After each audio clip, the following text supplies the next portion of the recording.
in a new light. The all-new Skoda Fabia.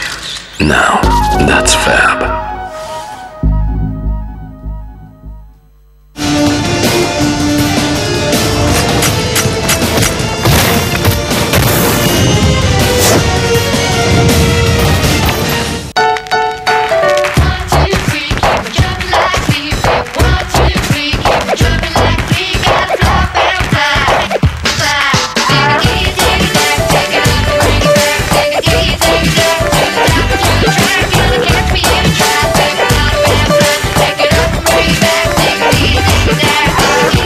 Energy drink for your feet. With ZigTech, I get more train, less pain. अरे छोटे, भाई मैंने सुना painting का budget निकाल लिया। भैया ऐसा नहीं है। कैसा है? ये आप asianpaints.com की पेंट कैलकुलेटर पर जाइए। कारपेट एरिया फिल कीजिए, प्रोडक्ट सिलेक्ट कीजिए, तो अपनी पेंटिंग का बजट अपने आप सामने आ जाता है। पेंटिंग करने का आसान तरीका asianpaints.com।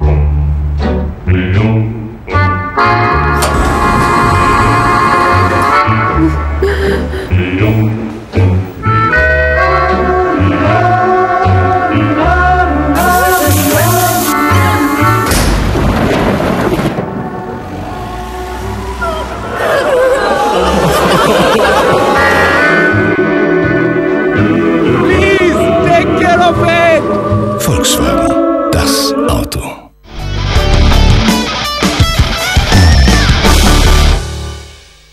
Welcome back. TechPro System, founded 16 years ago, seem to be breaking new records every year.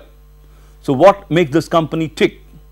My colleague Veena Krishna caught up with Ajay Kumar Bishnoi and Amul Gabrani to find out what makes these technocrats good businessmen. Mr. Gabrani, Mr. Bishnoi, Mr. Chadha, thank you for joining us. Mr. Gabrani, explain to us at Urge, at some point in our employed life, all of us want to set out on our own. I think as a young man, most of the people, all of us have this urge to start off your own. And probably what one needs is a little of courage or a call which one has to take, and then go on and then swim on his own. So I was also feeling the same urge for a couple of years in my working life, and one day decided to take a plunge. And once a call is taken, then you have no choice but to swim through it, and probably in the end everything has worked out well. Okay, both you and Mr. Bishnoi were working in a professional capacity earlier at Fenner India. Did you at that point think that you would come together? Both of us are from Fenner India, but we have never worked together at the same time in Fenner India, but we were associated professionally with each other. And because of that professional association, we had developed a lot of respect and friendship with each other. And that probably helped us in coming together at a later point of time, which was in early 2002. And thereafter we have been working together and growing the company together. Okay, Mr. Bishnoi, is your first touch with your customer more easy because you have met them in your professional capacity at Fenner India? I think your professional career, what you have had, it helps you a lot. Once I came out in 2002, after having a successful stint in Fenner, the clients whom we approached were mainly clients with whom I had worked earlier in my capacity as CEO of Fenner. And obviously the team which performs, the clients have certain amount of faith. See, in our industry it's very important that we have to deliver on time and as per agreed specifications. I think these are two factors which are very, very critical. Mr. Gabrani, you started out in 1994. That was the period of India's liberalization. Take us through that period, and also what opportunities, why did you see the opportunities in material handling systems, conveyor belts? I think 1994 and post 1994, yes, India was in a liberalization mode, but it was primarily in technology, in IT sector. And we were people from the core sector, which was the old economy, they call old economy. And old economy, the growth was not at a very fast pace then. Post 2000, when the real impact of liberalization started entering into the core sector, that was the time when we could really bloom. See, at that moment, when we look back, the companies which were then in the field were companies which were in the field for many number of years, and in the 90s some of them had not performed. As a result, the clients had suffered. So the market was open for a good professional company with a team of people who knew the subject, who knew the project game, and who could deliver in time. So I think we took obviously advantage of the market then. But you had established players like the Tatas and L&Ts at that time. So what gave you the confidence that you could? See, you had the Tatas and the L&Ts, but we started with small jobs. And most of these companies then were looking at large jobs. We started with the cement sector, where the job values were lower, and the competition was not per se with L&T and with Tatas. And then with from cement we graduated to steel and then to power. Mr. Gabrani, the lifeline of a startup is funds.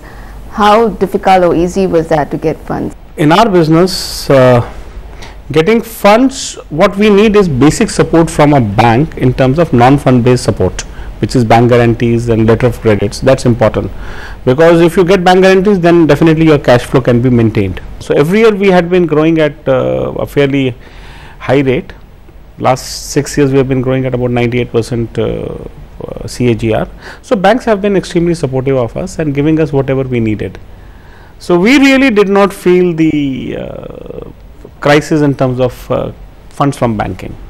So Mr. Chedda, if I can bring you in, how do banks such as yours, go about assessing such companies, and what period of growth phase do you come in? I think the most important thing for us really is quality of management. How well do they understand the business? What is their thinking? Are they overly aggressive? Are they good employers? Are they a complete package? I think that's a very important criteria. No matter what the industry, you do want to focus on the quality of management.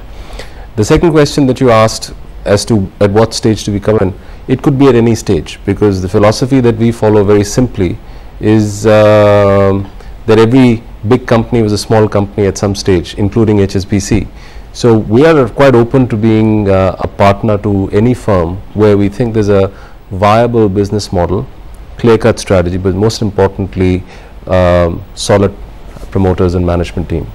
Okay, so what did you see in TechPro that you have come in now at this stage? I think in TechPro, I think I'd be hard pressed to find one area of strength. I think they've got perhaps the most complete package that I've seen in a company of their size in the industry that they operate, whether it's the design capability, whether it's the ability to deliver on time, whether it's the ability to attract talent, the involvement on a day-to-day basis of the promoters themselves, and more importantly their financial discipline, the quality of their debtors, the ability to manage their balance sheet along the path of growth, so they've always had a very healthy balance sheet. I think it's a very solid all-round performance, and their focus has always been on sustaining the growth. It's a very difficult combination to find, a company that's growing very fast and very profitably.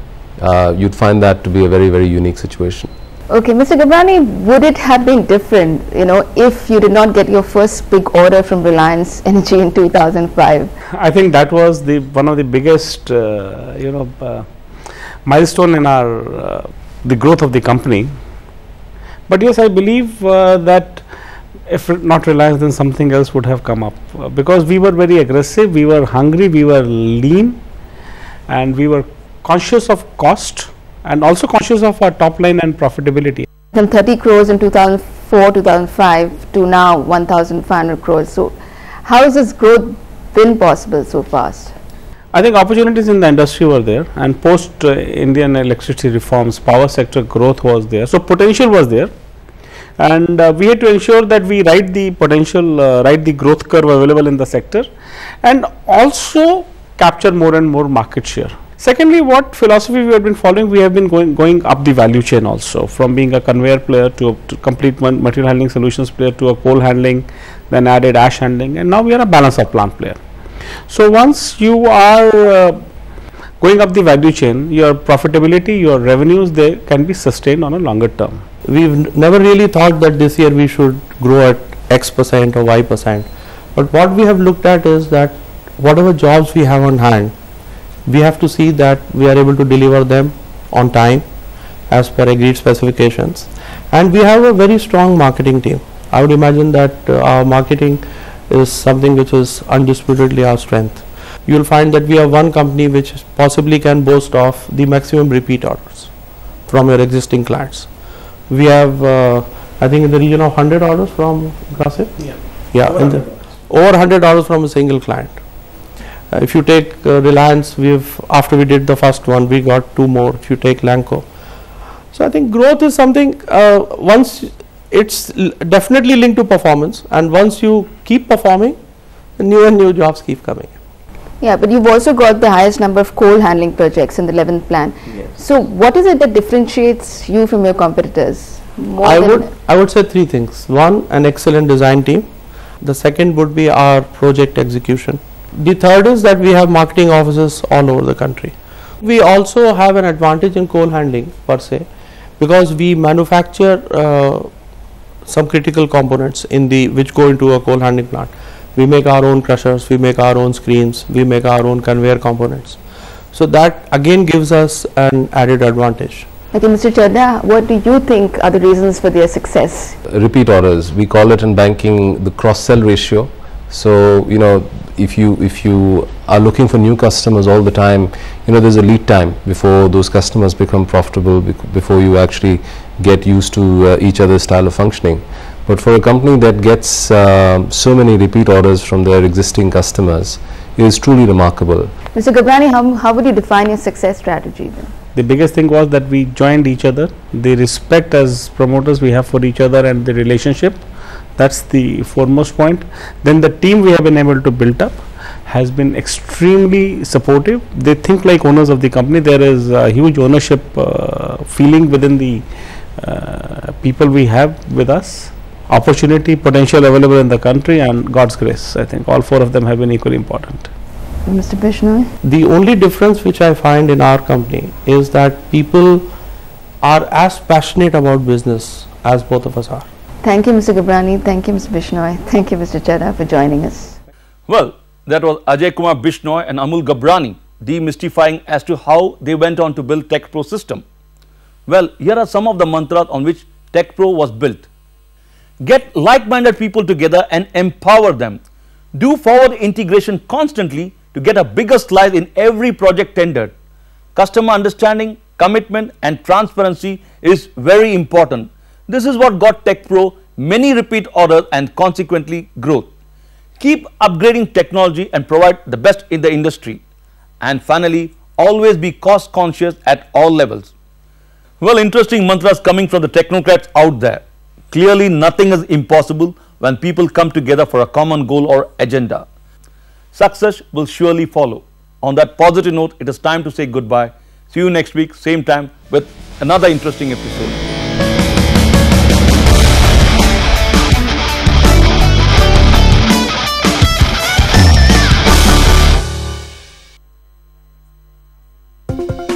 Presented by HSBC, the world's local bank.